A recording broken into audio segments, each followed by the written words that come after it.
Hari ini kita akan membahas materi baru, yaitu biomolekul ketiga, yaitu adalah lipid. Ya. Nah, apa itu lipid dan mengapa lipid penting untuk dibahas? Mari kita ikuti bersama-sama.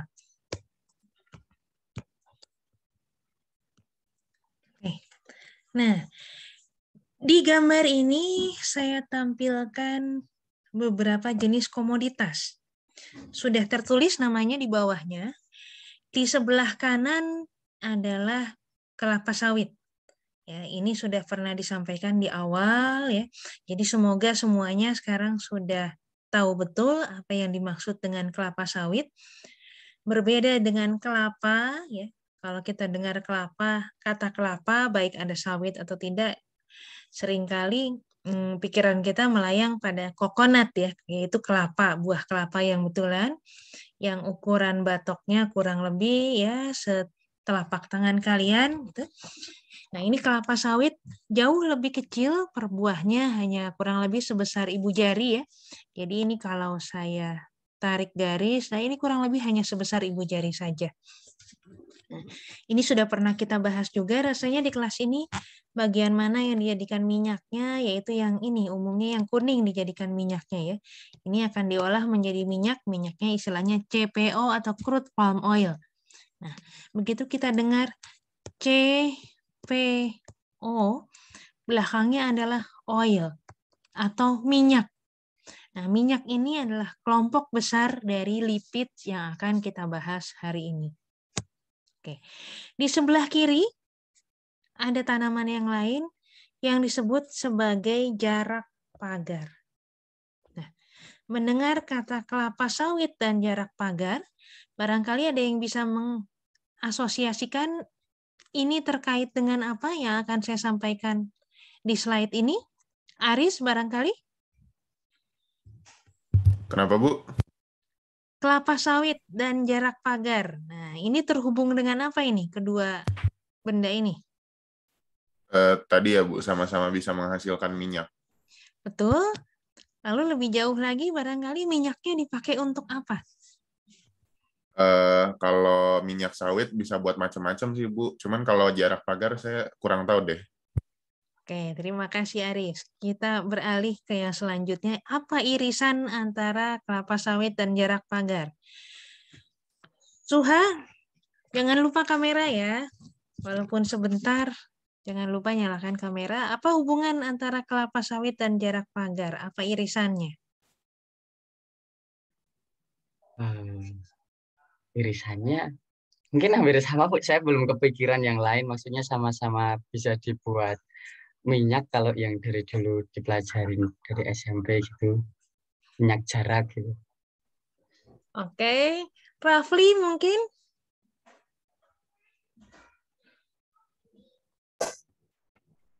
Halo, Bu. Halo, sama-sama bisa dipakai untuk minyak. Lalu minyak apa? Ini Rafli kenapa kepalanya Rafli? Kopi, Bu. Ya, buat kalau yang tadi barusan saya baca-baca kayak biodiesel gitu kalau Ya, minyak. betul sekali. Jadi keduanya, minyak keduanya dulu sempat ramai ya dibahas untuk pemanfaatan biodiesel. Nah, memang yang jarak pagar tidak terlalu berkembang ya. Kenapa? Karena ternyata walaupun di awalnya ini cukup menjanjikan, tapi ternyata apa istilahnya? Produktivitas tanamnya tidak setinggi yang dijanjikan gitu ya. Jadi ini jarak pagar digadang-gadang untuk bahan baku biodiesel awalnya itu karena ya bisa ditanam di mana aja gitu ya. Lalu produktivitasnya cukup tinggi. Nah, tapi ternyata ketika ditanam di mana aja itu ya, jadi nggak dirawat dengan baik dan lain-lain, ternyata produktivitasnya tidak cukup tinggi. Sementara kelapa sawit itu adalah tanaman penghasil minyak yang apabila ditanam dengan betul ya, dibudidayakan, ini produktivitasnya paling tinggi di dunia. Ya, jadi dibandingkan dengan berbagai minyak nabati yang ada di pasaran, nah ini mungkin siapa ini? Nadira, minyak nabati yang ada di pasaran tuh minyak apa aja sih? Ini sekarang lagi heboh minyak goreng, berarti mestinya aware tentang hal ini. Ada minyak apa aja, Nadira? Minyak nabati ya, Bu? Iya, yang kita makan hanya minyak nabati kan? Iya. Kita nggak makan minyak solar, minyak bensin, enggak ya? Minyak, bentar, Bu. Eh, banyak nggak sih, Bu, minyak, bentar. Satu aja, nanti yang lain diteruskan oleh teman-teman yang lain. Minyak zaitun, Bu. Betul, minyak zaitun adalah minyak nabati yang dihasilkan dari buah zaitun ya, atau buah olive. Nah, jadi tadi saya sampaikan kelapa sawit dibandingkan zaitun, produktivitasnya jauh lebih tinggi kelapa sawit. Apabila, dengan catatan apabila ya, tanaman sawit ini dibudidayakan dengan benar, maksudnya dipupuk dan lain-lain dengan benar. Nah, tadi Nadira sudah menyebutkan olive ya, atau minyak zaitun. Azmi, ada minyak yang lain, Azmi? Minyak nabati lainnya? Minyak kelapa yang kelapa itu yang bukan kelapa sawit. Ya, betul. Minyak kelapa. Minyak kelapa, kalau sekarang sih minyak pangan turunannya yang ada di pasaran ya, ada contohnya ada Barco ya, minyak ikan dorang gitu. Dulu sebelum kelapa sawit ini booming, masyarakat pakai minyak kelapa sebagai minyak goreng. Ya, tapi saat ini kelapa sawit. Nah, sekali lagi, kelapa sawit ini produktivitasnya lebih tinggi daripada kelapa. Oke, satu lagi barangkali. Alisa, contoh minyak lain. Mungkin ini ya, Bu, dari bunga matahari. Ya, betul. Nah, ini mungkin jadi pertanyaan. Kalau di luar negeri ini terkenal sekali minyak bunga matahari. Ada lagi minyak canola. Ya. Terus mungkin kalian berpikir, kalian semua saya yakin tahu bunga matahari itu seperti apa. Terus minyaknya diambil dari mana? Nah, berarti dari biji bunga matahari. Nah, biji bunga matahari itu yang mana? Yang ada di bunga matahari, berarti kecil ya. Nah, dari situ kalian bisa bayangkan produktivitasnya tentu tidak tinggi. Biji bunga mataharinya aja kecil, sekecil itu. Demikian pula dengan canola, ya, yang walaupun banyak juga di pasaran, jadi sunflower oil, canola oil. Lalu ada juga saat ini, bukan saat ini, yang banyak di pasaran juga adalah minyak kedelai. Ya, ini banyak juga di pasaran. Dan yang terakhir mungkin yang mulai banyak di pasaran minyak jagung. Nah, jadi minyak jagung itu secara spesifik kalau minyak jagung dihasilkan dari biorefinery tanaman jagung ya. Jadi biji jagungnya dimanfaatkan bukan hanya untuk diambil starch atau patinya ya, yang sudah kita bahas di awal, amilosa, amilopektin gitu ya, itu diambil pati. Utamanya kan untuk itu jagung ya. Lalu banyak dimanfaatkan, salah satunya dihidrolisis untuk menghasilkan gula. Makanya mungkin di pasaran sering terdengar ada istilah gula jagung. Gula jagung sebetulnya glukosa atau fruktosa juga, tapi diolahnya dari pati jagung. Nah, sebelum diambil karbohidratnya, bisa diambil dulu minyaknya. Maka adalah produk minyak jagung.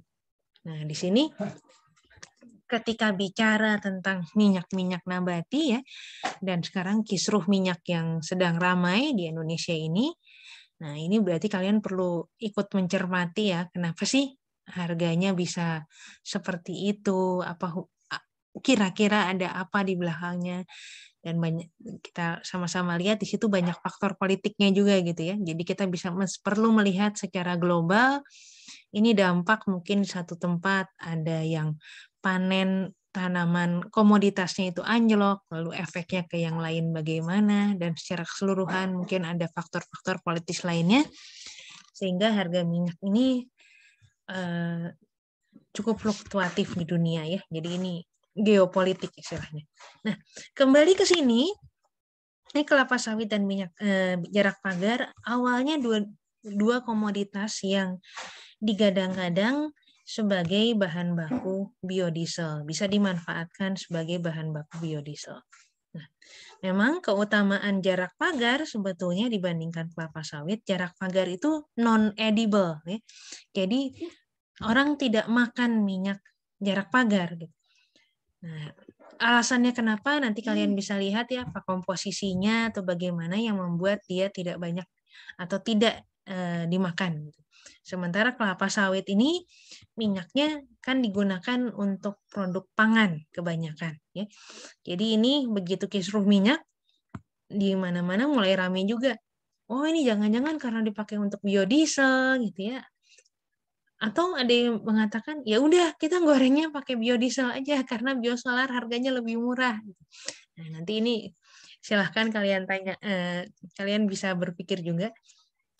Kalau gitu mungkin sebaliknya, kenapa untuk biodiesel nggak pakai minyak kelapa sawit langsung? Kenapa harus dibuat biodiesel? Nah, ini banyak sekali pertanyaan menarik yang terkait dengan hal ini. Ya, tapi intinya, persamaan antara kedua komoditas ini, kelapa sawit atau jarak pagar, sama-sama bisa diolah sebetulnya menjadi biodiesel. Nah, apa itu biodiesel? Biodiesel adalah minyak diesel. Jadi, istilah minyak diesel berarti minyak atau bahan bakar yang digunakan untuk mesin diesel. Ya, bensin itu kan bahan bakar yang digunakan untuk mesin oto.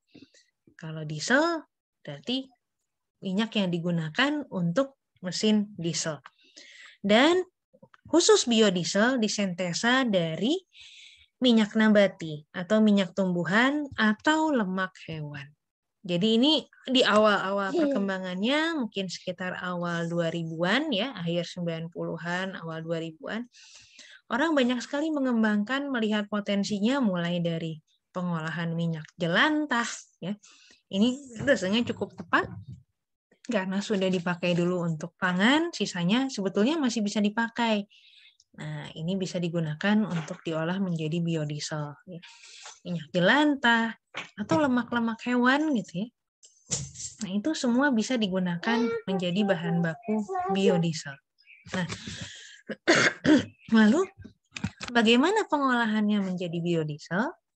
Nah, di sini minyak diesel ini sebetulnya adalah minyak tumbuhan atau lemak hewan yang ditransesterifikasi. Jadi ada ester dari asam lemak dan dengan apa esternya? Dengan alkil, propil, atau etil. Yang paling banyak yang terkenal di Indonesia adalah FAME. Fatty acid, asam lemak, metil ester. Berarti dalam proses pembuatannya, minyaknya tadi diesterifikasi dengan untuk menghasilkan metil ester, berarti agen pengesterifikasinya adalah metanol. Ya. Sebetulnya bukan hanya FAME, ada juga FAEE gitu ya. Ini berarti diesterifikasinya dengan etanol.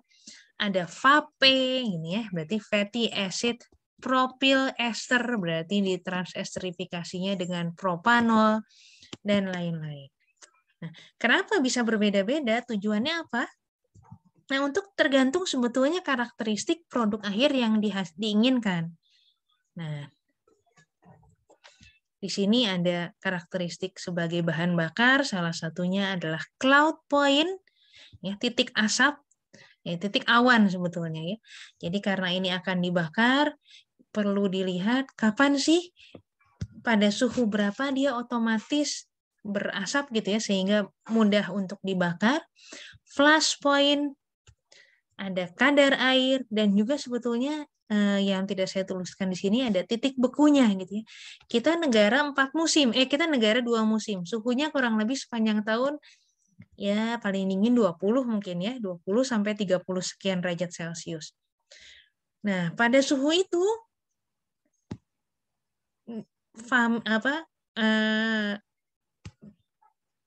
ester dari asam lemak ini berada pada kondisi cair. Berarti dapat dengan mudah untuk dibakar ya. Tidak masalah. Ketika kita turun sedikit ke negara 4 musim, Australia dan Selandia Baru. Dalam 1 tahun ada musim-musim di mana mereka mengalami musim dingin. maka suhu rata-ratanya ya di bawah 10 mungkin ya. Atau bahkan ketika musim salju, banyak salju mungkin bisa turun sampai di bawah 0. Nah, kalau kita gunakan bahan bakar ini, kita pinginnya dia tetap bisa dibakar ya. Kalau wujudnya padat karena membeku, ya karena dia titik bekunya itu atau pada suhu tersebut dia kondisinya beku ya karena berada di bawah titik lelehnya. Berarti ya nggak bisa dibakar, berarti dia harus dipanaskan dulu. Nah, jadi itu hal-hal seperti itu menjadi pertimbangan. Oke, nanti harus diesterifikasinya pakai apa? Supaya titik bekunya itu lebih rendah lagi. Lalu minyaknya ini komposisinya harus bagaimana? Supaya titik bekunya harus lebih rendah lagi. Jadi pada suhu sepanjang tahun ini tidak pernah membeku. Ya. Oke, itu kurang lebih karakteristik-karakteristik penting yang perlu dipikirkan ketika mau membuat minyak bahan bakar ya biodiesel dalam hal ini. Nah, itu kurang lebih salah satu contoh dari pemanfaatan lipid ya, topik yang akan kita bahas secara detail saat ini. Nah, sebelum kita masuk ke topik utama yaitu lipid, barangkali ada yang ingin ditanyakan dulu tentang biodiesel?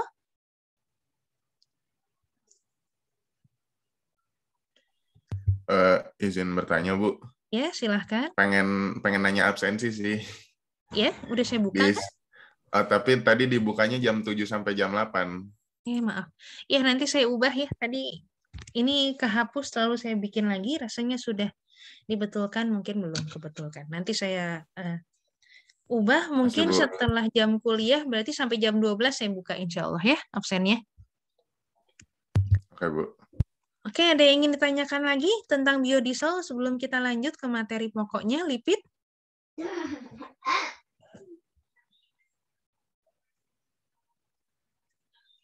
Oke, pas.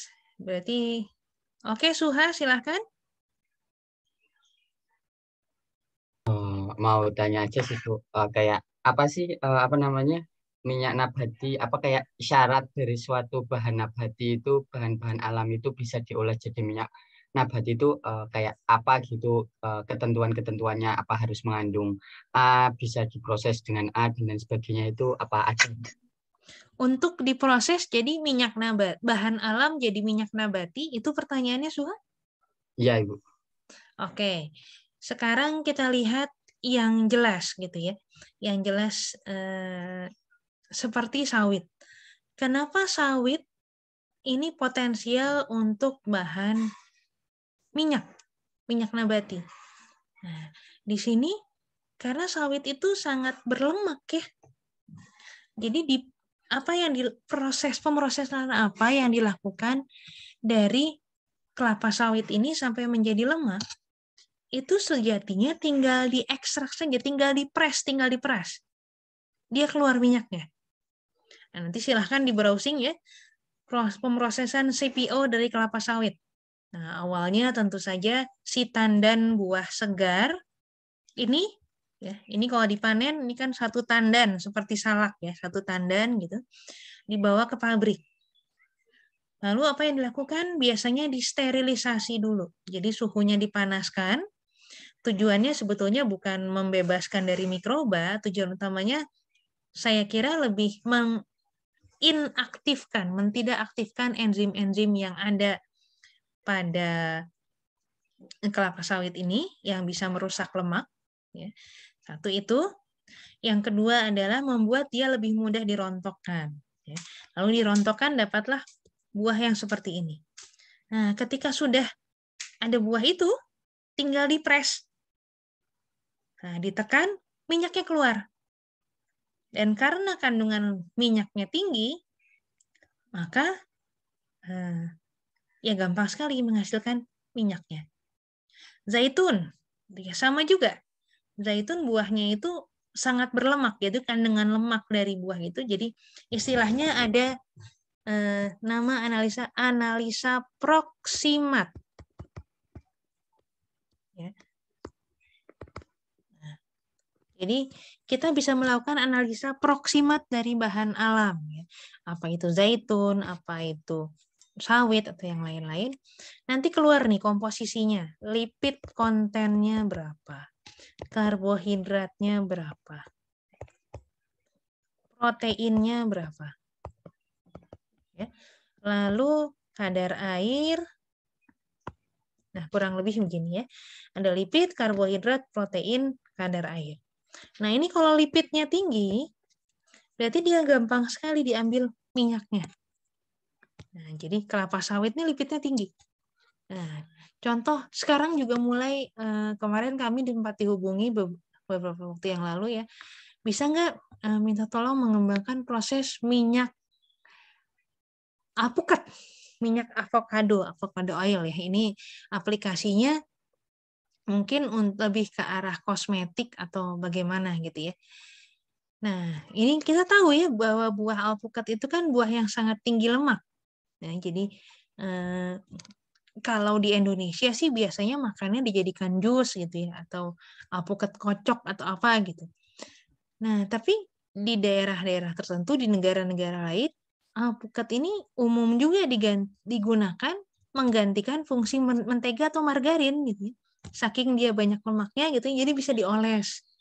Nah, jadi intinya bahan apa saja yang bisa digunakan untuk sumber minyak nabati adalah yang kandungan lipidnya tinggi. Nah, jadi kalau kita bicara tentang bahan bakar, ya sekali lagi ada biodiesel generasi 1 yang masih bersaing dengan bahan pangan gitu ya. Nanti ujung-ujungnya yang orang menuju ke alga sebagai bahan baku untuk pembuatan biodiesel. Nah, kenapa alga? Diharapkan ini tidak berkompetisi dengan bahan pangan. Nah, apakah semua alga bisa digunakan untuk bahan baku untuk minyak nabati, untuk biodiesel ini? Ya tidak. Terus milihnya bagaimana? Ya dilihat alga yang kandungan lipidnya tinggi. Nah, mungkin Bu Vita belum sampai sini ya. Nah, dulu Bu Gelang kalau nggak salah yang awalnya Pak Tatang, lalu Bu Gelang banyak mengembangkan alga ini untuk pemanfaatan bahan bakar nabati ujung-ujungnya. Nah, kita punya spesies nih, dikenalnya dengan nama Bobi. Bobi ini sebetulnya singkatan dari Botirococcus. Ini Botirococcus terusnya gini ya.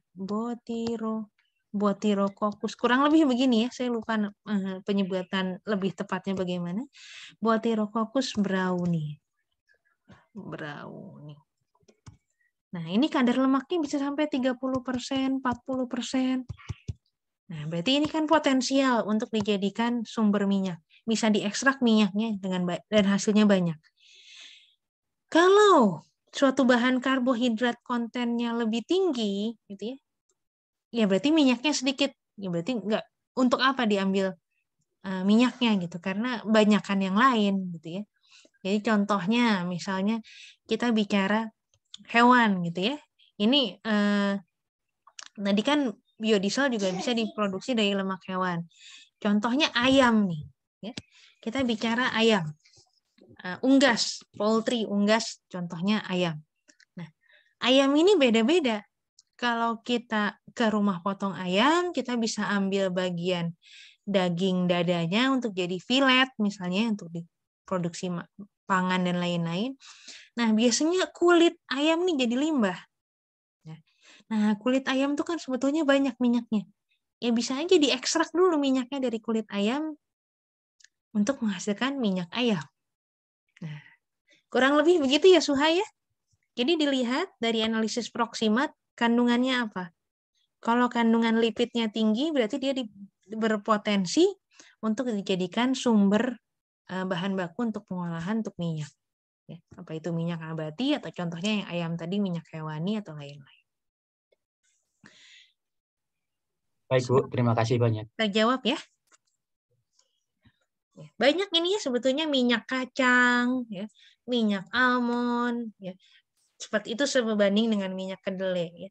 Dan bahkan ada orang mengembangkan saat ini minyak rambutan, minyak kemiri gitu ya. Ada kemiri Sunan, ya pokoknya bahan-bahan yang sebetulnya lipidnya memang tinggi.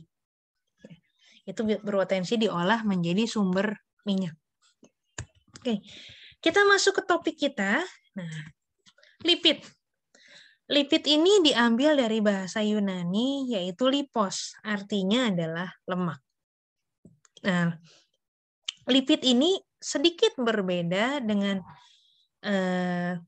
bahan yang sudah kita bahas sebelumnya, yaitu karbohidrat dan protein, yang mana lipid ini bukan merupakan polimer. Ini catatan besar, lipid ini bukan merupakan polimer. Yang kedua, lipid ini tidak punya satu marker atau satu ciri khusus dalam strukturnya. Berbeda dengan biomolekul yang sudah kita bahas sebelumnya. Nah, karbohidrat contohnya. Nah, Davin, masih ingat ciri molekul karbohidrat itu apa, Davin?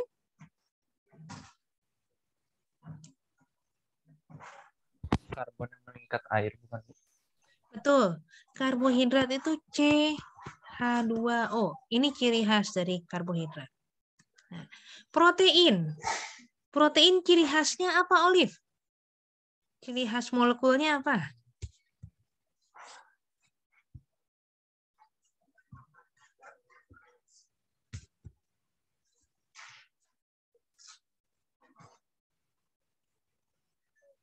Apa ciri khas molekul protein, Olive?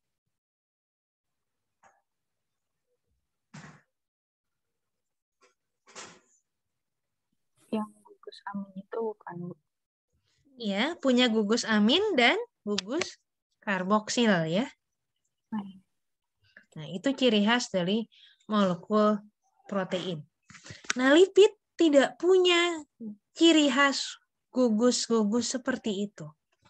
Persamaannya hanyalah lipid ini semua biomolekul yang bersifat sangat hidrofobik alias tidak larut dalam air.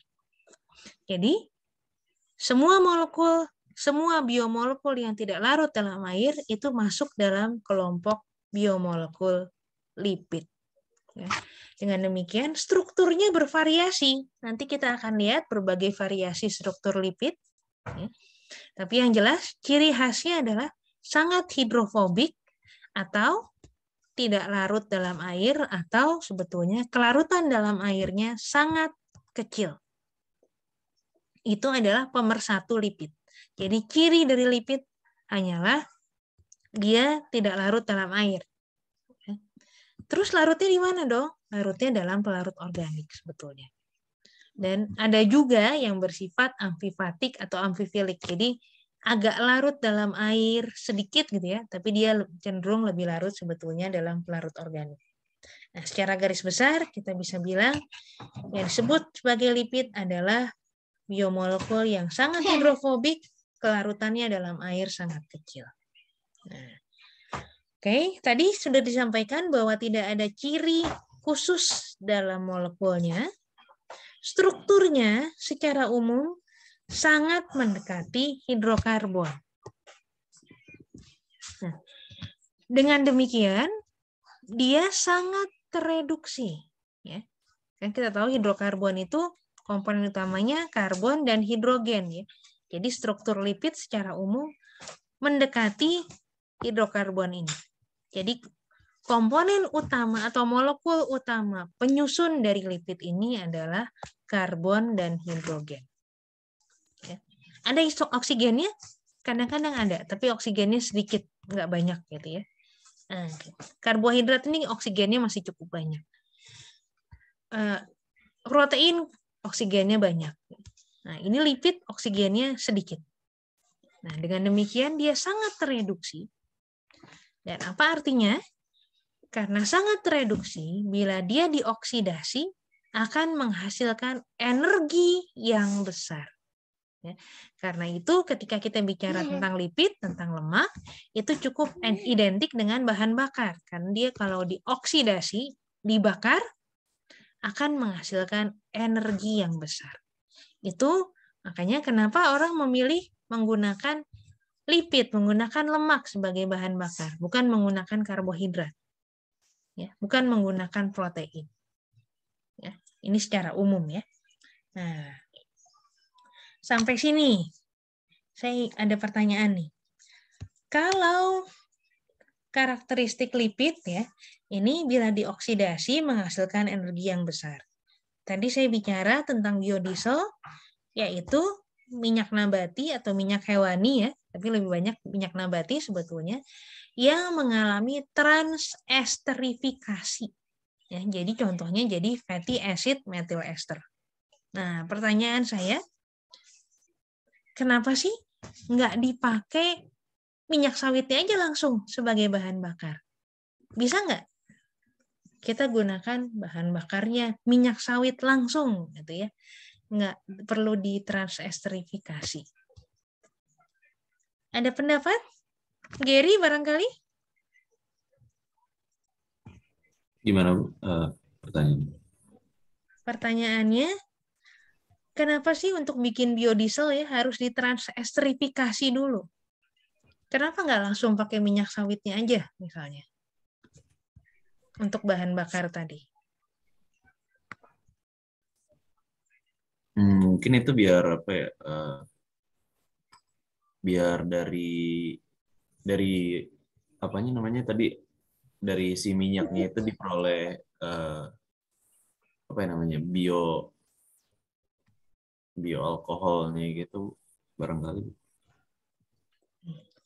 Ya, ini cukup menarik ya, perlu kalian pikirkan karena kalian akan menjadi seorang chemical engineers ya, atau bioprocess engineers. Nah, ini kalau nggak perlu diproses, kan ya nggak usah diproses.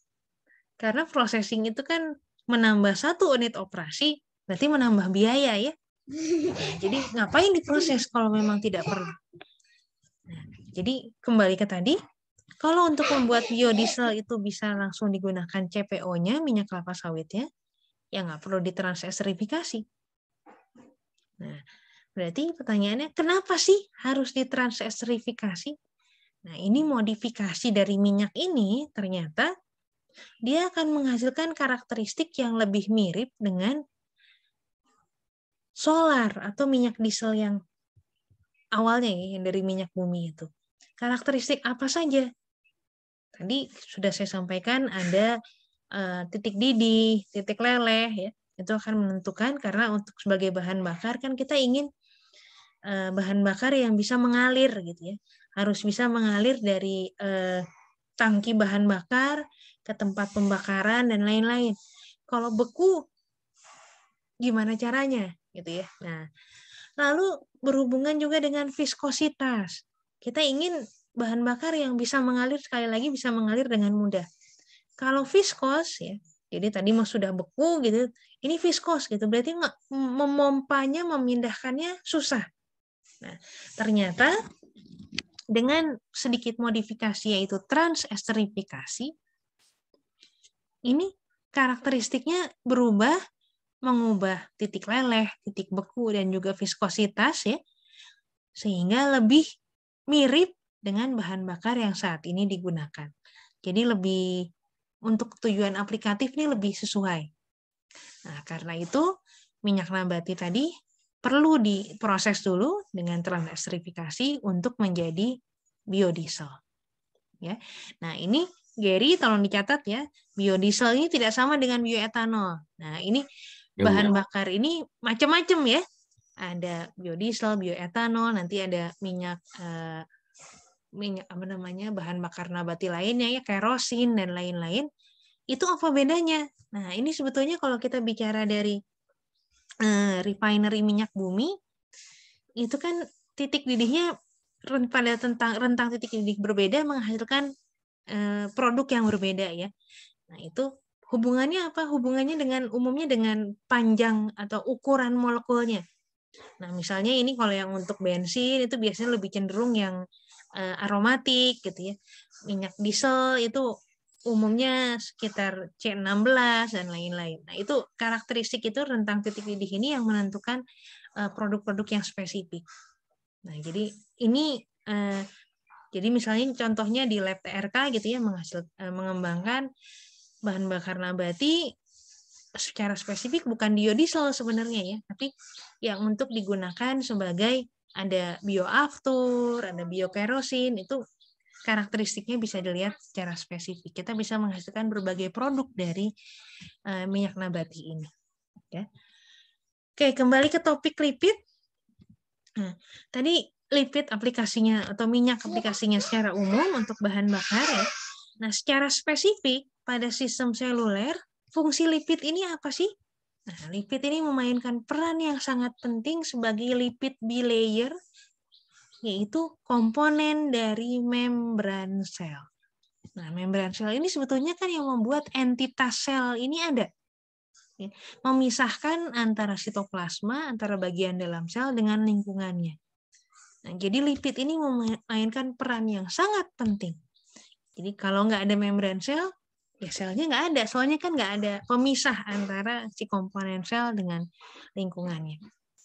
Lalu juga sebagai cadangan energi, jadi lipid selalu identik dengan energi, dan juga sebagai sarana untuk signaling. Ya. Nanti kita akan bahas terpisah di akhir topik lipid ini tentang membran sel. Nah, tadi sudah saya sampaikan bahwa lipid ini mempunyai banyak variasi struktur, tidak ada molekul penanda untuk lipid. Nah, jadi ada berbagai variasi struktur. Nah, untuk masing-masing kelompok yang disebut ini ada asam lemak, ada trigliserida, ada gliserophospholipid, ada sphingolipid, ada steroid, ada wax, ada terpen. Nah, masing-masing kelompok ini kita akan lihat dia punya ciri khas tersendiri. Tapi kalau dilihat secara umum di sini, ini nggak ada irisannya penandanya. Ya. Penandanya ya cuman itu, tidak larut dalam air. Tapi secara molekul, ketujuh kelompok ini kurang lebih bisa dikatakan tidak ada irisannya. Ya. Jadi masing-masing kelompok ini mempunyai ciri khas tersendiri. Nah, kita akan mulai bahasan pertama yaitu dengan fatty acid atau asam lemak. Nah, apa sih yang disebut dengan asam lemak? Asam lemak itu sebetulnya adalah asam karboksilat. Ya. Berarti apa? Punya COOH. Ini kan asam karboksilat tuh seperti ini ya. Punya gugus karboksil. Tapi asam karboksilat yang mana yang disebut sebagai asam lemak? Dia adalah asam karboksilat yang punya rantai samping hidrokarbon yang panjang. Jadi asam karboksilat rumusnya kurang lebih seperti ini. RCOOH. Asam karboksilat paling sederhana adalah apa, Tiara?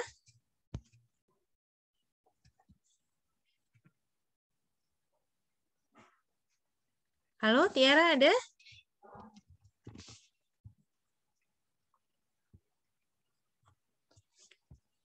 Halo Bu, ya.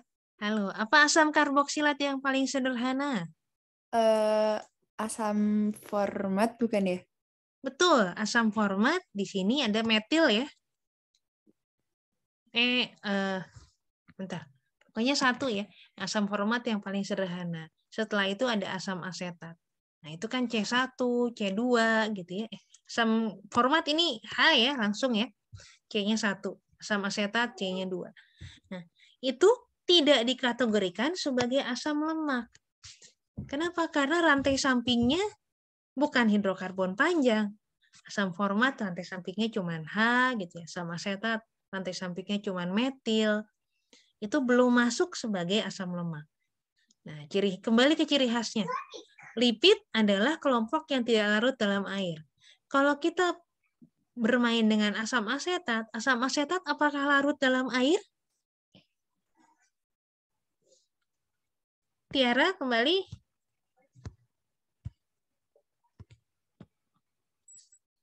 Apakah asam asetat larut dalam air, Tiara?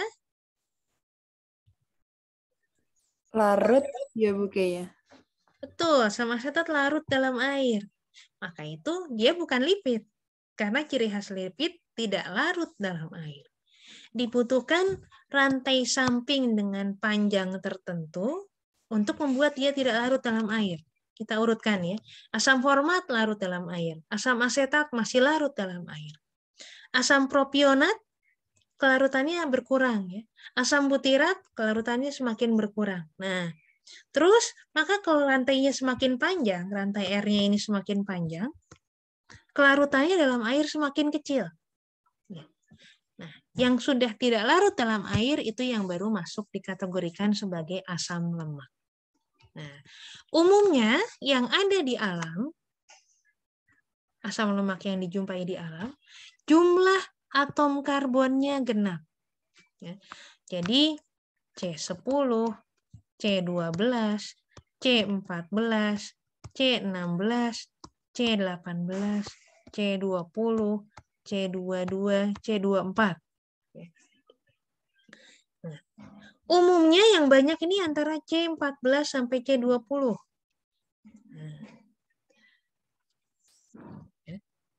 Jadi tidak umum C11 gitu ya. C13, C15 itu tidak umum. Yang umum C-nya genap. C8 ada tapi nggak banyak gitu ya. C26 ada tapi nggak banyak. Nah, yang banyak adalah antara C14 sampai C20 dan jumlah atom karbonnya genap. Nah, kembali. Ignas, kenapa ya yang banyak di alam jumlah atom karbonnya genap?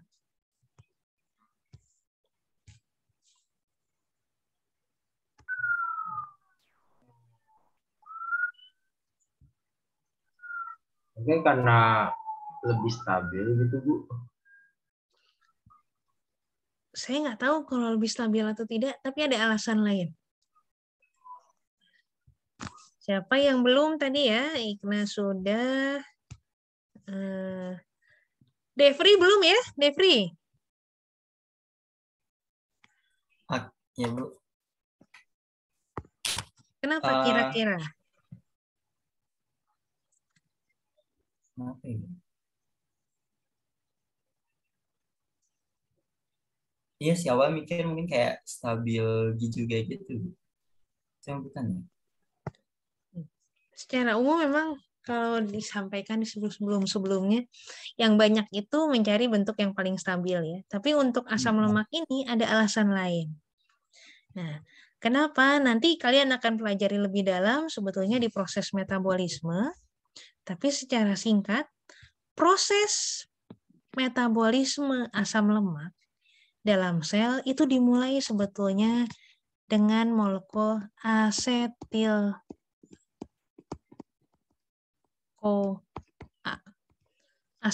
koenzim A. Nah, jadi ini adalah prekursor penting dalam metabolisme asam lemak. Dua asetil CoA bergabung ya. Jadi dua ini akan membentuk butiril CoA dan melepaskan koenzim A. Nah, ini starting point-nya ini. Butiril CoA, asetil CoA, asetat. Ini berarti C-nya 2 ya. Ketika dua asetil CoA bergabung menjadi butiril CoA, berarti C-nya 4. Nah, ini starting point-nya di sini. Nah, lalu dia mengalami proses perpanjangan terus. Nah, sekali memanjang, donor karbonnya itu dilakukan oleh asetil CoA. Jadi nambahnya 2. Jadi awalnya genap ya udah genap terus karena proses penambahannya ditambah 2 ya. Jadi dari C4 jadi C6, C8, C10, C12 dan seterusnya. Makanya selalu genap. Makanya di sini yang umum ditemui di alam adalah jumlah yang genap atom karbonnya. Nah, jadi ini terkait dengan proses metabolismenya. Sebaliknya, ketika kita atau sel menggunakan lemak sebagai sumber energi, prosesnya juga mirip dengan ini, tapi kebalikannya. Maka rantai lemaknya ini dipotong ya. Misalnya kita mulai dengan C16. Asam lemak C16. 16 apa? Asam stearat ya. Asam stearat ini asam palmitat C16. Nah, ini dipotong 2. Jadi C14. Jadi melepaskan 2 atom karbon. Lalu C14 melepaskan 2 atom karbon. 2 atom karbonnya ini jadi asetil-CoA lalu dibakar menghasilkan energi. Nah, jadi berkurangnya juga selalu 2, 2, 2, 2. Nah, jadi itu kenapa jumlahnya umumnya jumlah karbonnya genap. Nah, asam lemak ini dalam sel umumnya berada dalam bentuk terikat dengan molekul lain. Ya. Apakah itu sebagai trigliserida yang akan kita pelajari selanjutnya? Nah, kalau tidak terikat dengan molekul lain, maka dia disebut sebagai asam lemak bebas atau free fatty acid. Jadi ini contohnya parameter ya, minyak goreng, atau bikin sabun gitu ya, nanti ada istilahnya angka penyabunan. Nah, jadi parameter minyak salah satunya angka penyabunan. Nah, angka penyabunan ini berapa banyak yang bisa dibuat sabun, yang tidak bisa dibuat sabun atau unsaponification number, komponen dari minyak yang tidak bisa dibuat sabun, salah satunya menggambarkan asam lemak bebas. Nah, ini salah satu penyebab yang bikin tengik ya. Minyak cepat tengik karena ini kehadiran asam lemak bebas. Oke, kita kembali ke sini.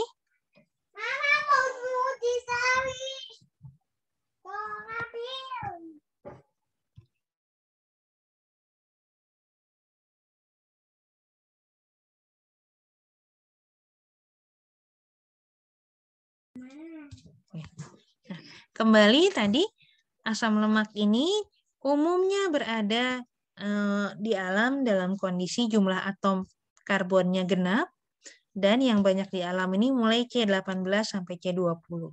Nah, kita lihat ya. Yang di atas adalah saturated fatty acid atau asam lemak jenuh. Asam lemak jenuh artinya apa?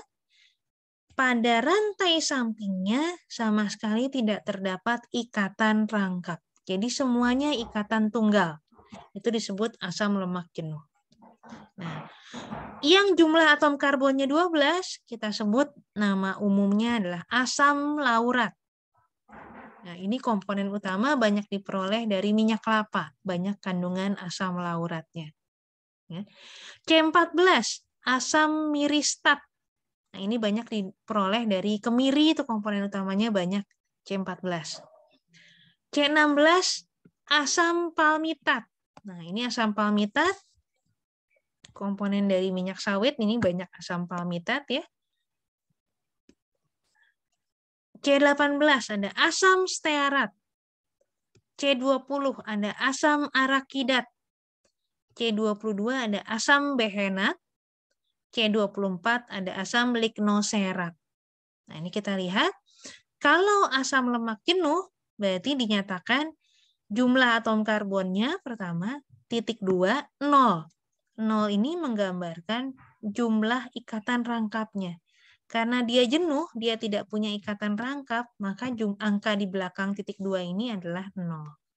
Nah, strukturnya kita lihat, di belakangnya selalu punya gugus karboksilat, ya, berarti COOH di belakang. Nah, di depan ini R-nya. R-nya berarti kalau total C-nya 12, berarti R-nya depannya ada 11 ya. 1 tambah 10, 11. Tambah COOH, 1 ya, berarti 12. Dan seterusnya. Nah, lalu kita lihat asam lemak yang tidak jenuh, unsaturated. Berarti dia punya ikatan rangkap. Nah, dia punya ikatan rangkap, maka angka di belakang titik 2 ini tidak 0. Bisa 1, bisa 2, bisa 3, tergantung dari jumlah ikatan rangkap yang dimilikinya. Contoh pertama, C16 palmitoleat. Ini adalah asam lemak yang jumlah atom karbonnya 16, dan ikatan rangkapnya ada 1. Nah, di mana posisi ikatan rangkapnya? Di sini. Jadi ini 1 tambah 5 berarti 6, tambah 1, 7. Ya, berarti dia ada di posisi ke antara atom karbon ke-7 dan atom karbon, 1 tambah 5, 6 ya, 6, ini 7 dan 8. Itu adalah palmitoleat. Nah, lalu kita lihat lagi asam oleat. Asam oleat C-nya 18, ikatan rangkapnya 1. Nah, di mana posisi ikatan rangkapnya? 1 tambah 7, 8, tambah 1, 9. Ya. Berarti ini di atom karbon ke-9 dari ujung yang lain. Karena biasanya kita membaca asam karboksilat, yang kita beri nomor atom karbon pertama itu yang gugus karboksilnya ya. Biasanya di sini atom karbon pertama. Nah, di sini berarti atom karbon ke-18. Nah, tapi tadi saya menunjukkan cara melihat posisi ikatan rangkap dari ujung yang lain. Nah, ini namanya karbon omega. Ya. Jadi di sini asam oleat posisinya atom ikatan rangkapnya di atom karbon ke-1 tambah 7 berarti 8 tambah 1 9. Di antara atom karbon ke-9 dan ke-10 dari sisi omeganya, karbon omega. Maka itu asam oleat disebut juga sebagai asam omega 9. Nah, apabila seperti itu caranya, maka silahkan dilihat di sini, di antara asam lemak tidak jenuh, ya, asam lemak tidak jenuh biasa kita sebut juga sebagai UFA ya, unsaturated fatty acid. Nanti mungkin akan mendengar istilah PUFA, polyunsaturated fatty acid misalnya. Ya. Nah, ini kita lihat di antara asam lemak tidak jenuh ini, mana yang merupakan asam lemak omega 3? Siapa ya? Sekarang Olive. Mana yang merupakan asam lemak omega 3, Olive?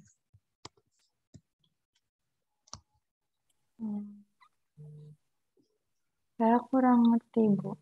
Nggak tahu. Oke, saya pelan-pelan saya kembali lagi. Kita lihat asam oleat sama-sama ya, Olive ya. Asam oleat, rumus molekulnya saya tulis di atas di sini CH3 ya. Lalu ada CH2 7 kali, ada CH ikatan rangkap CH, CH2 7 kali COOH. Nah, ketika kita melihat molekul asam karboksilat, umumnya yang kita sebut sebagai atom karbon pertama yang mana, Olive?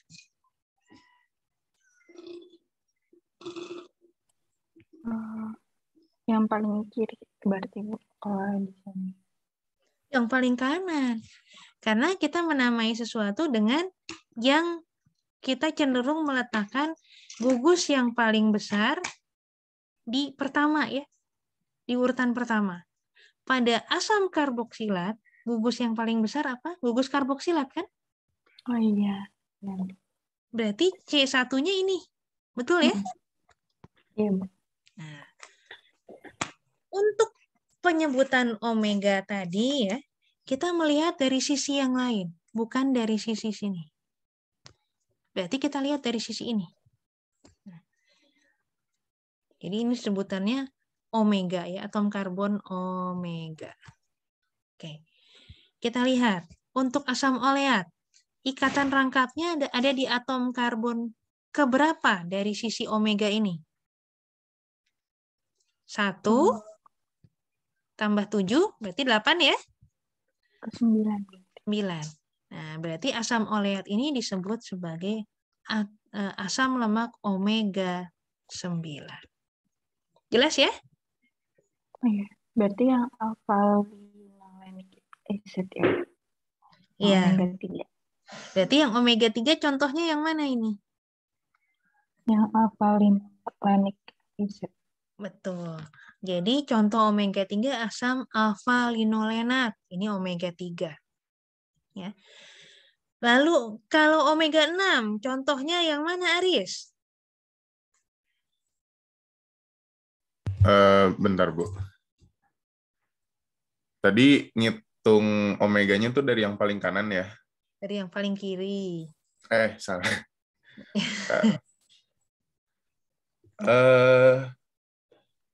Mana omega?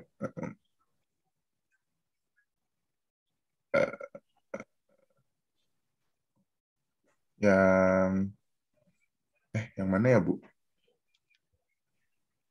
Ayo dipilih. Oh, yang bukan, Neng. Yang mana sih? Ini saya tanda ini omega 3. Oke, bentar. Asam ini ya, Bu, linoleat. Nah, ini linoleat omega 6, betul ya. 1 tambah 4, 5, ini 6. Jadi, Aris betul. Contoh pertama, asam omega 6 adalah asam linoleat. Nah, Tiara, contoh asam omega 6 yang lain?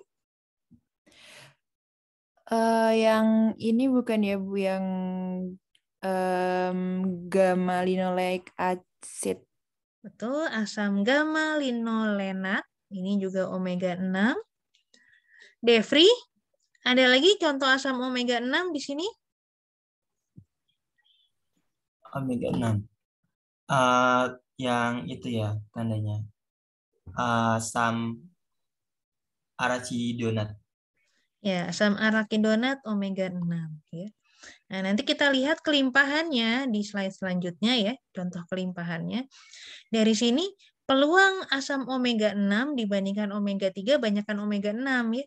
Nah, jadi omega 3 ini kan sering dicari ya, mengandung omega 3. Nah, ini nilainya katanya lebih tinggi gitu ya. Nah, berarti kalau kalian mau membuat minyak-minyak yang omega 3 ini, kalian perlu mencari bahan yang kandungan alfa linolenatnya yang tinggi. Yang lainnya lebih banyak omega 6 atau omega 9. Asam oleat nih omega 9 ini cukup banyak di alam nih, asam oleat omega 9, bahkan minyak zaitun itu komponen terbesarnya asam oleat ya. Jadi itu sebetulnya asam lemak tidak jenuh ya. Nah, tapi dia omega 9. Oke. Nah, itu cara membaca asam lemak. Nah, kita lihat kelimpahannya di alam. Di sini contohnya. Ya, jadi jarang sekali atau hampir tidak pernah satu bahan komoditas itu kandungannya satu zat murni. Nah, kita lihat, kita bandingkan dua, minyak kelapa, coconut oil, dan minyak kelapa sawit, palm oil. Ya. Kita lihat di sini komposisinya berbeda, minyak kelapa dan minyak kelapa sawit. Nah, kita lihat minyak kelapa ini kaya, ya, 74% dari komposisinya adalah laurat dan miristat. Ya, jadi C12 dan C18. Sementara palm oil atau kelapa sawit ini kaya akan asam palmitat C16 dan asam oleat C18. Dan kalau kalian lihat di sini, asam oleat itu kan tadi sudah dilihat omega 9 ya, berarti dia tidak jenuh. Berarti minyak kelapa sawit itu kandungan minyak tidak jenuhnya cukup besar. Sementara minyak kelapa itu kandungan minyak jenuhnya yang besar. Nah, terus bedanya apa sih? Kalau kalian bicara sama chef gitu ya, sama koki, dia punya kecenderungan untuk milih kalau mau masak masakan tertentu, dia milih pakai minyak olive, ya, minyak zaitun, atau minyak kelapa sawit, atau minyak coconut, karena karakteristiknya berbeda-beda. Ya, salah satunya adalah karena komposisinya berbeda-beda, ya, maka boiling point-nya itu beda-beda. Ya, titik didihnya berbeda-beda. Titik flash point-nya berbeda-beda. Dan itu akan menentukan kalau digunakan untuk masak, contohnya ya, dia akan mendidihnya pada suhu berapa. Berarti cara pemasakannya bagaimana. Nah, jadi seorang chef itu katanya, saya dengar ini paham betul ya. Jadi karakteristik minyak ini mereka paham betul dan mereka menggunakan untuk keperluan tertentu disesuaikan dengan karakteristik minyak-minyaknya. Nah, ya, ini memberi gambaran bahwa komposisi minyak ini berbeda. Bahkan minyak kelapa sawit dan minyak kelapa itu sudah berbeda. Nah, kita lihat lagi. Minyak zaitun, olive ya, dengan kelapa sawit. Nah, minyak zaitun itu hampir seluruh komposisinya itu asam oleat. Maka ini hampir seluruhnya tuh minyak tidak jenuh. Nah, itu orang banyak mengklaim minyak zaitun minyak sehat. Ya, karena dia hampir seluruh minyaknya itu minyak tidak jenuh. Tapi kelapa sawit sebetulnya kalau kita lihat dari sini, komposisi minyak tidak jenuhnya pun tinggi gitu ya dibandingkan minyak kelapa. Jadi sebetulnya ya sehat juga ya.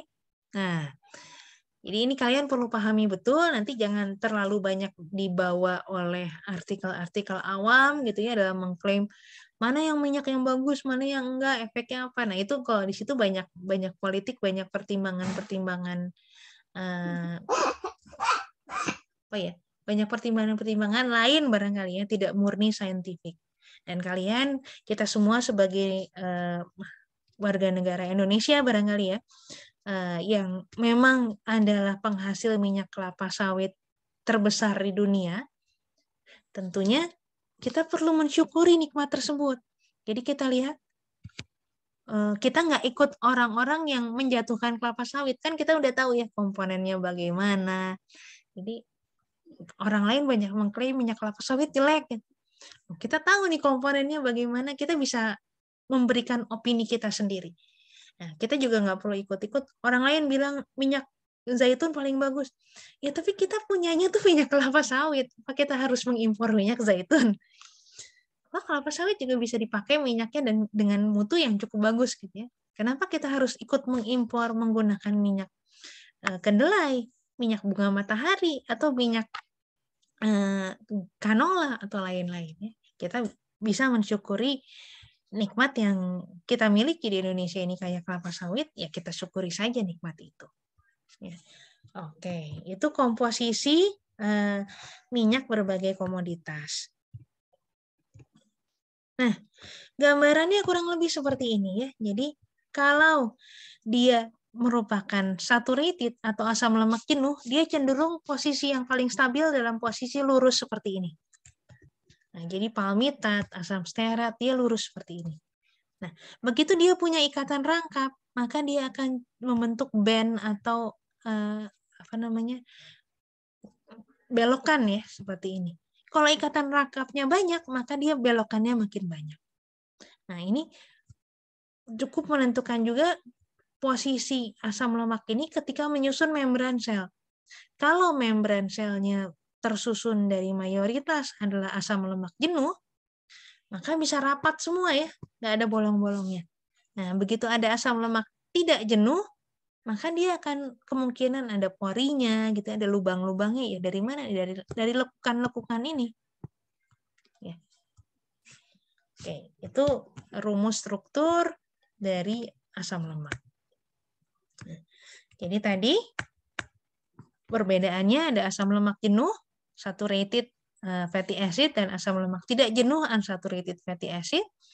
Asam lemak jenuh hanya punya ikatan tunggal, karenanya karakteristiknya mengikuti karakteristik ikatan tunggal tadi ya, dia bisa bergerak bebas, berotasi seperti itu, dan posisi paling stabilnya adalah lurus memanjang, maka dia mengakibatkan struktur yang rapat, teratur pada membran sel.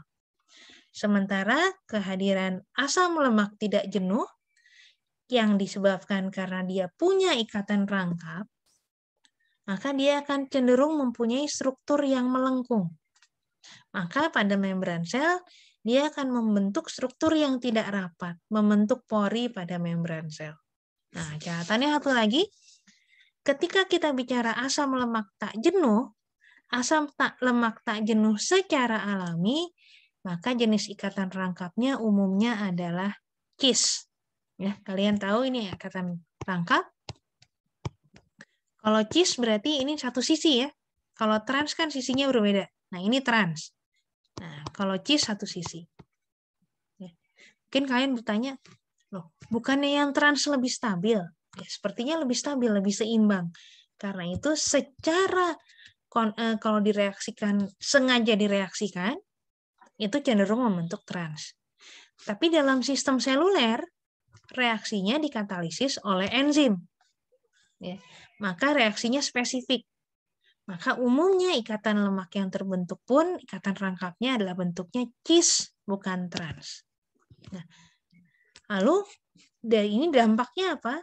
Dampaknya yang bisa dimetabolisme pun yang ikatan lemaknya, ikatan rangkapnya cis.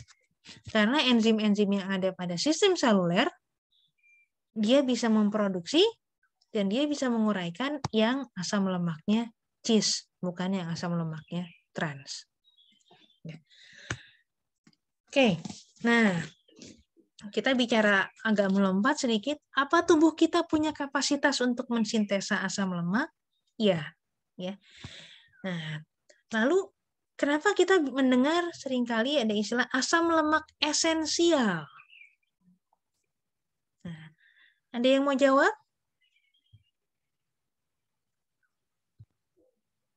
Berarti asam lemak esensial itu apa dong?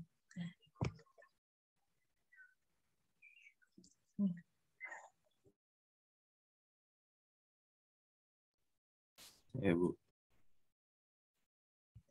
Yuk, silahkan. Siapa yang mau jawab? Apa itu asam lemak esensial? Saya.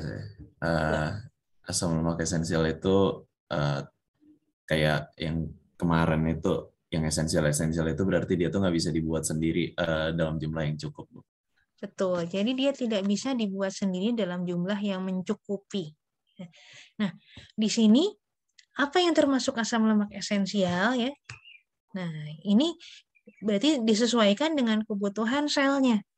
Nah, kita tidak bisa mensaturasi asam lemak yang lebih besar dari K9 ya, tidak punya enzim saturase, maka itu kita memerlukan ya asam lemak omega 3, asam lemak yang panjang-panjang itu biasanya kita butuh disuplai dari luar. Makanya kalau kalian sering dengar, mungkin mendengarkan iklan-iklan produk apa susu atau makanan bayi ada mengandung AA dan DHA. Nah, gini ya. Nah, ini apa sih sebetulnya? Ini ya asam lemak yang panjang-panjang yang rantainya rangkap, yang tidak jenuh gitu ya, AA, DHA. Nah, terus fungsinya untuk apa? Nanti kita akan lihat ke belakang. Nah, asam lemak ini dibutuhkan untuk apa? Ya, salah satunya nanti untuk menyusun kan tadi membran sel utamanya. Nah, membran sel yang mana? Membran sel otak atau apa? Nah, jadi ini dibutuhkan karena kita tidak bisa mensintesanya sendiri. Maka kalau kita bisa mensintesa ini di luar ya, entah itu mengekstrak dari bahan alam atau menggunakan proses-proses mikrobial, nah ini akan menjadi nilai tambah tersendiri. Ya. Oke. Nah, pertanyaan lagi. Kita bicara lemak, ya, bicara lipid, bicara asam lemak, maka mungkin produk yang dekat dengan kita adalah mentega dan margarin, ya, yang suka kita pakai untuk oles-oles, untuk oles roti atau segala macam. Apakah mentega dan margarin itu adalah produk yang sama atau bagaimana? Nah, ini biasanya ibu-ibu nih yang suka mengamati hal seperti ini. Naswa barangkali. Mentega dan margarin sama atau beda sih, Naswa? Agak beda ya, Bu. Kalau rasanya sih beda, Bu. Bedanya apa?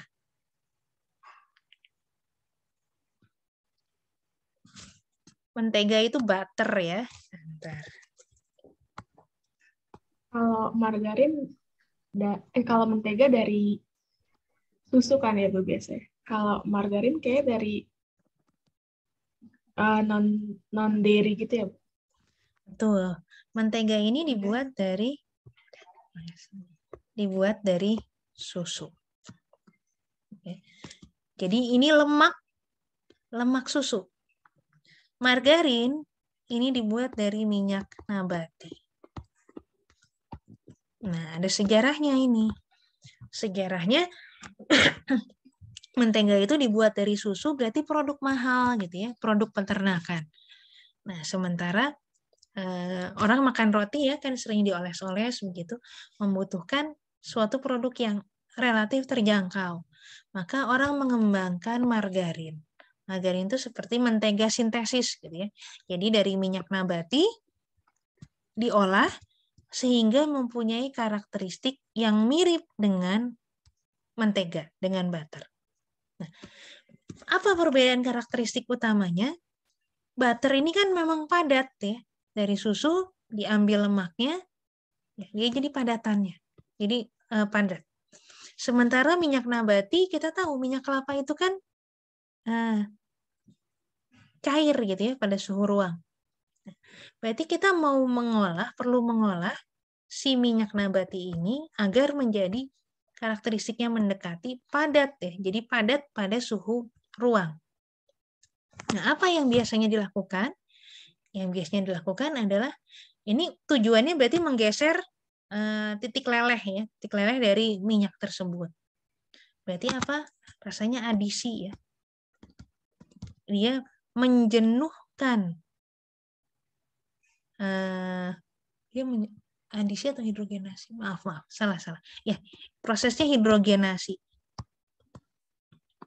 Ya, menjenuhkan ikatan rangkap yang ada pada minyak tersebut.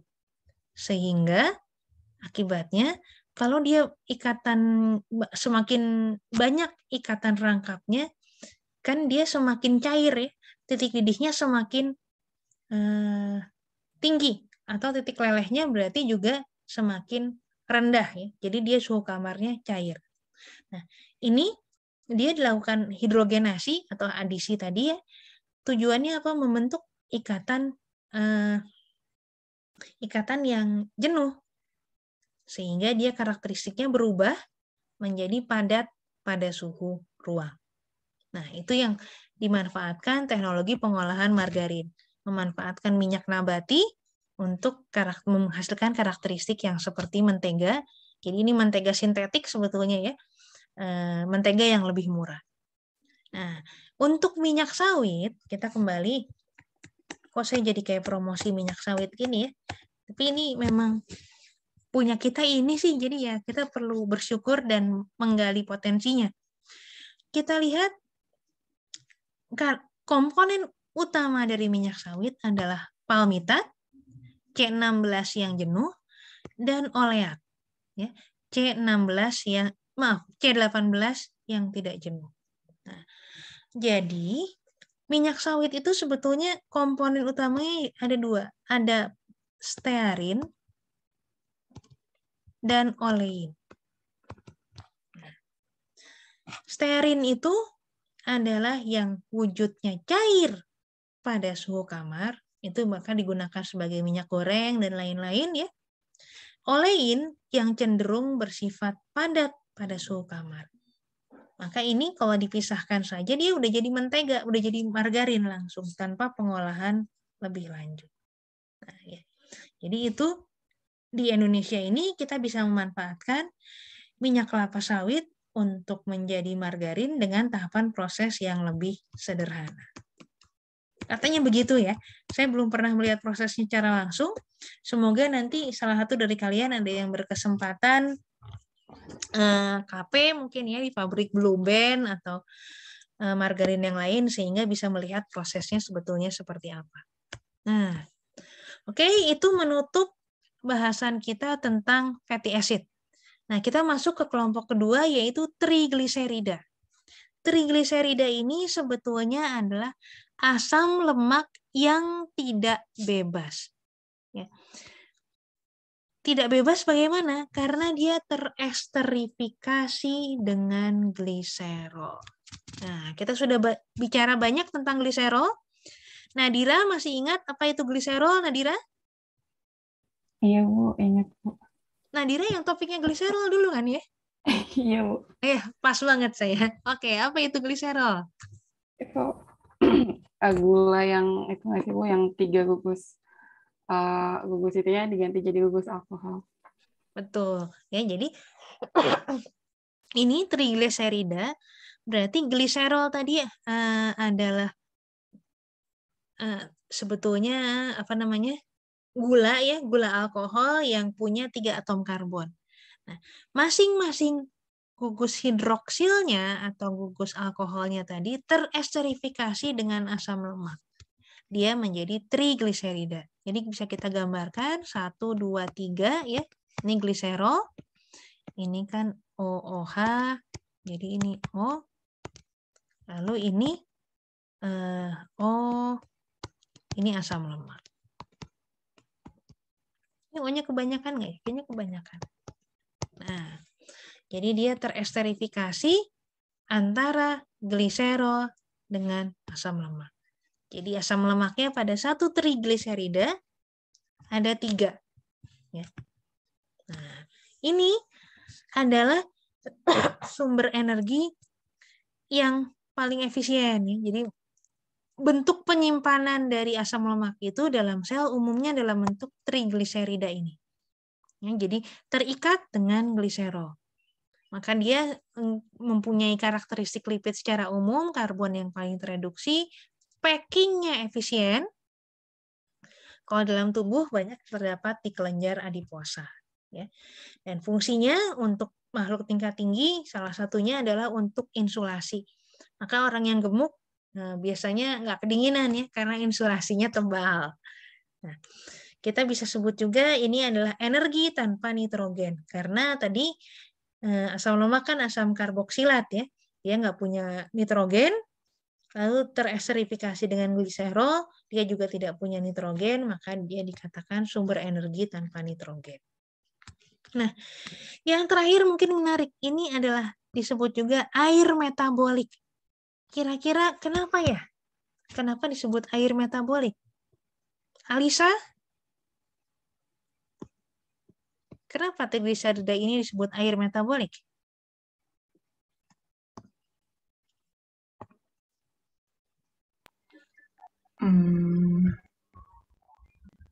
Apa ya, Bu? Saya kurang tahu sih, Bu. Ditebak, kira-kira kenapa?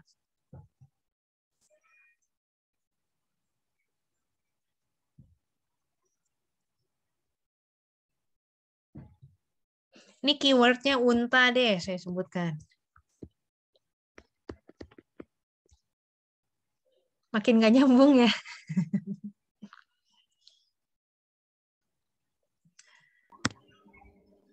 Mungkin bisa terjadi metabolisme gitu, Bu. Ya, hubungannya dengan metabolisme ya. Tapi sebetulnya kalau dia di metabolisme, nah dia kan ini adalah cadangan ya, sumber energi, jadi cadangan sebetulnya, cadangan energi, cadangan karbon disimpan dalam bentuk trigliserida. Maka kalau dibutuhkan kan dia akan dibakar. Ketika dia di metabolisme, dia menghasilkan air.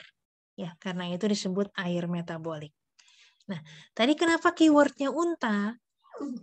Unta ini kan hewan yang diklaim bisa tahan tidak minum selama jangka waktu yang lama. Nah, kenapa? Karena ya itu cadangannya banyak dalam bentuk lemak gitu ya. Jadi unta banyak menumpuk lemak, lalu selama dia tidak makan, tidak minum itu, lemaknya di metabolisme, maka dia menghasilkan air yang digunakan untuk kebutuhannya sendiri. Nah, jadi wujudnya, ya tadi kita sudah lihat hanya satu asam lemak seperti apa, atau asam lemak bebas seperti apa, maka dalam bentuk terikat atau trigliserida, kita lihat ini gliserol. Nah, lalu masing-masing gugus hidroksilnya teresterifikasi. Jadi ini yang satu teresterifikasi dengan asam lemak, yang kedua juga teresterifikasi, yang ketiga juga teresterifikasi. Jadilah trigliserida. Nah, penamaannya seringkali mengikuti jenis asam lemak yang teresterifikasinya. Nah, contohnya ini ketika asam lemak yang teresterifikasinya adalah stearin, tiga-tiganya atau asam stearat, maka dia disebut tristearin. Nah, bisa juga bermacam-macam. Jadi yang pertama misalnya teresterifikasi dengan asam miristat, yang kedua dengan asam stearat, yang ketiga dengan asam palmitoleat, maka dia jadi campuran triasil gliserol. Nah, jadi ini istilahnya mungkin MSP, miristat, stearat, palmitoleat. Atau bisa juga OOO, berarti ini oleat, gitu ya. OPO gitu ya, oleat, palmitat, oleat, dan seterusnya.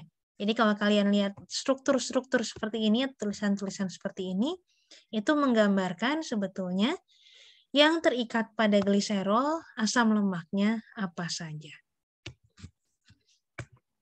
Oke, nah di sini ketika kita bicara tentang trigliserida, nah ini mungkin hal yang terkait langsung adalah sabun ya. Nah, sabun itu apa sih? Sabun itu sebetulnya adalah garam yang terbentuk antara natrium dan asam lemak. Ya. Jadi garam dari asam lemak. Nah, bagaimana pembuatannya? Pembuatannya itu adalah lemak. Jadi dalam hal ini sebetulnya adalah trigliserida direaksikan dengan basa. Ya. Basanya bisa NaOH, bisa KOH, atau basa apa saja. Maka dia akan terjadi apa? Maka di sini ketika direaksikan dengan basa, maka ini ya asam lemaknya ini akan membentuk garam. Jadi ini misalnya stearin, jadi ketika basanya natrium hidroksida ya, jadi NaOH, nanti jadi natrium stearat, lalu ini menjadi gliserol. Ya, jadi di sini akan terbentuk gliserol dan garam. Garamnya tadi garam sabun ini, natrium dan asam lemak. Oke. Nah, sabun ada macam-macam. Betul, sabun ada macam-macam. Dipengaruhi dari apa? Dipengaruhi dari garamnya. Dipengaruhi dari basanya yang digunakan untuk membuat sabun. Dan asam lemaknya apa? Nah, jadi semakin panjang asam lemaknya, ya, karakteristik sabunnya sedikit bervariasi. Lalu garamnya yang digunakan apa? Itu juga membuat sabunnya karakteristiknya berbeda-beda. Ya. Oke. Nah, di sini ketika dalam larutan, sabun ini akan membentuk struktur misel. Ya, jadi dia akan membentuk seperti ini kurang lebih. Nah, lalu bagaimana? Nah, ini saya gambarkan seperti ini ya. Kan kita tahu bahwa asam lemak itu kan hidrofobik. Nah, dengan adanya garam, dia menjadi lebih hidrofilik. Jadi struktur kepalanya, si head-nya ini adalah garamnya. Apa itu Na atau H atau K ya. Nah, asam lemaknya yang panjang ini ke dalam. Nah, ini yang hidrofobiknya. Jadi dia membentuk, ini istilahnya misel-misel dalam larutan. Nah, nanti dia bisa membawa, ya kalau sabun berarti kotoran, yang menjebak kotoran lalu mengikat dengan salah satu komponennya ya. Apa itu dia terlarut dengan asam lemaknya atau bagaimana. Jadi ini sabun ini sebetulnya salah satu bentuk surfaktan. Ya.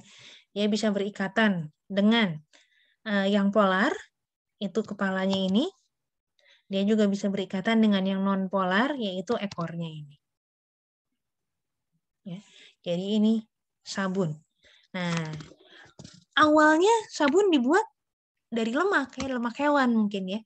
Jadi lemak hewan apa itu lemak sapi, lemak kambing, lemak babi gitu ya, lalu direaksikan dengan basa, maka akan terbentuk sabun. Nah, lalu basanya bisa NaOH, bisa KOH, tadi jadi macam-macam. Ya, jadi ini juga mempengaruhi karakteristik sabunnya. Ini sabun yang sederhana seperti itu ya.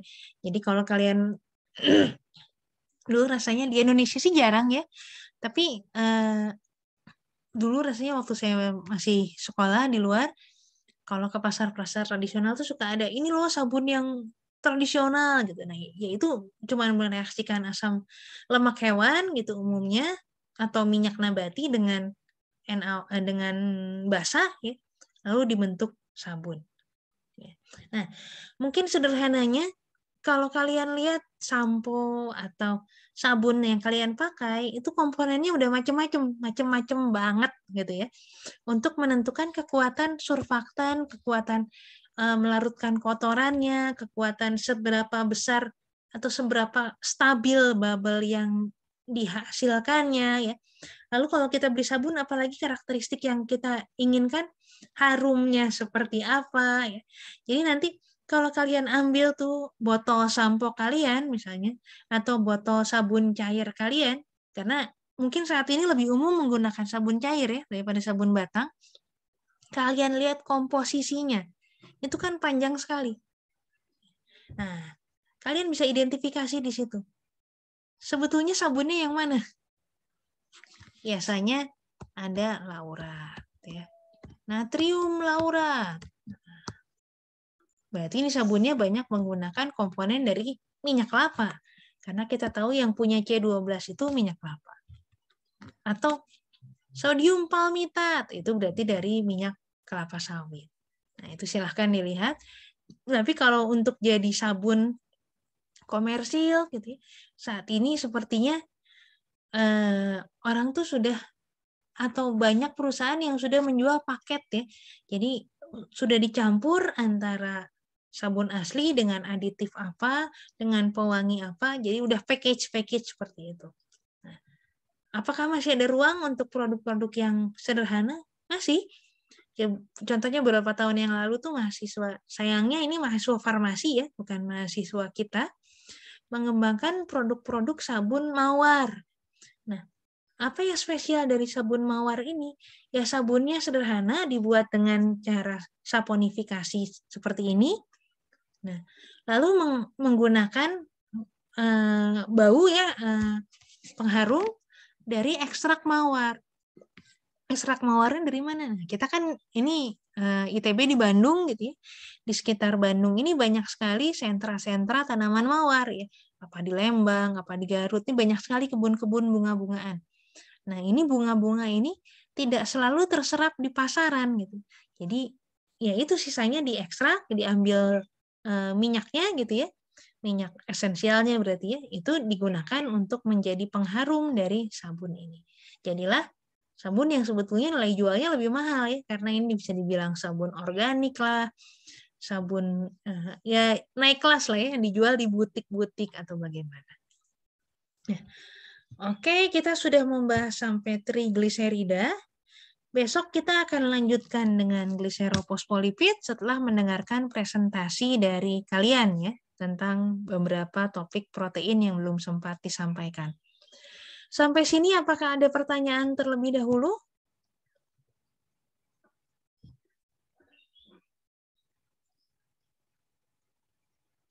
Semoga semua sudah jelas. Oh, Suha, silakan Suha.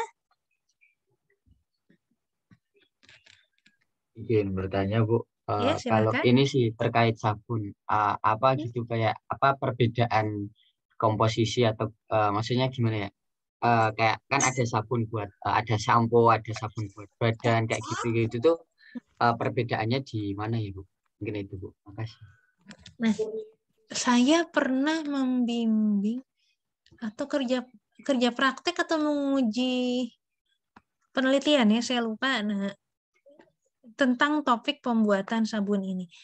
Rasanya ini jadi sempat menjadi modul labtek ya, dan menjadi tugas dari kuliah perancangan produk. Kalian punya kuliah perancangan produk ya, nanti di tingkat 3 kalau nggak salah. Nah, ini karakteristik produk ini ditentukan oleh produk akhirnya. Jadi kalau kita mau bikin sabun cuci tangan dibandingkan sabun mandi, dibandingkan sabun muka. Nah, ini berarti produknya apakah sama? Ini tidak persis sama. Mungkin komposisinya sebetulnya beda-beda sedikit, tapi nanti brandingnya, efeknya sama nilai ekonomisnya bisa jadi beda. Nah, misalnya kita bicara sabun muka. Ya. Trennya sekarang, sabun muka itu kan yang foamnya banyak gitu ya. Kita kan mau bikin foam gitu, terus dikemukain, agak lama gitu, baru dibilas. Nah, berarti ini karakteristiknya kestabilan foamnya menjadi salah satu karakteristik yang perlu dipertimbangkan.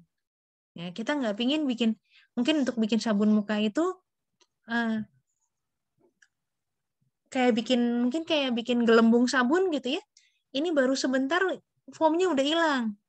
Nah, berarti kita perlu menambahkan aditif-aditif. Nah, ini istilahnya aditif ya, bahan tambahan yang membuat foamnya itu lebih stabil. Nah, memang karakteristiknya salah satunya ya ketika mencoba komponen-komponen sabun itu, istilahnya ini kalau tidak salah saya peroleh dari laporan. Saya lupanya tadi ya, kerja praktek atau penelitian yang kerjasama dengan Wardah tahun lalu. Jadi tahun lalu itu angkatan berapa itu? Angkatan 17 ya. Berapa orang mahasiswa PG, mahasiswa TK, mahasiswa TBE rasanya juga ada. Ada yang melakukan kerja praktek luring, sementara teman-temannya belum ada yang luring. Kerja praktek luring dipaket dengan penelitian di Wardah. Nah, di sini mereka mencoba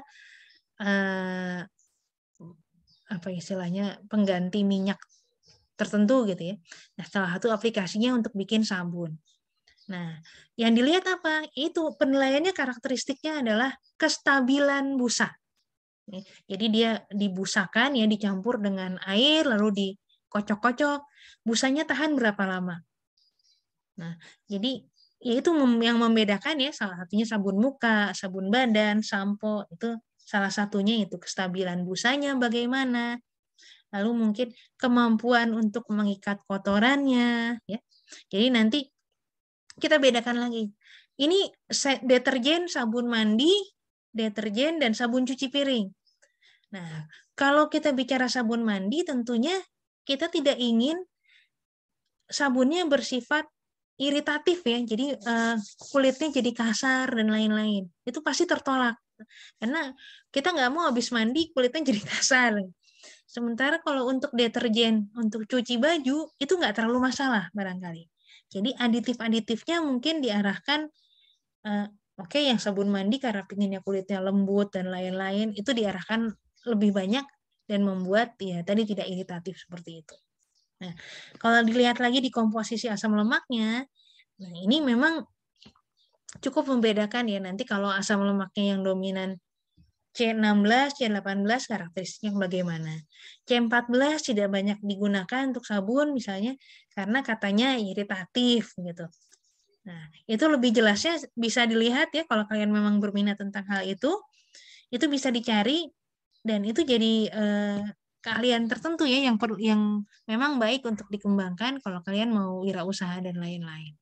Nah, jadi ini nanti produknya mungkin tidak mass produk ya, tidak produk yang dijual sangat besar, mungkin volumenya kecil, tapi bisa sangat spesifik dan harganya bisa mahal ya, karena ini produknya nanti masuk ke butik-butik, ke salon-salon kecantikan gitu ya. Nah, yang kayak gitu-gitulah. Itu marketnya ada dan harganya lumayan gitu ya, jadi keuntungannya besar lah dari produk-produk seperti itu. Semoga menjawab ya Suha ya. Baik Bu, terima kasih. Ada lagi sebelum kita tutup? Oke, kalau tidak ada, kita akhiri kuliahnya, nanti kita lanjutkan setelah mendengar presentasi kalian.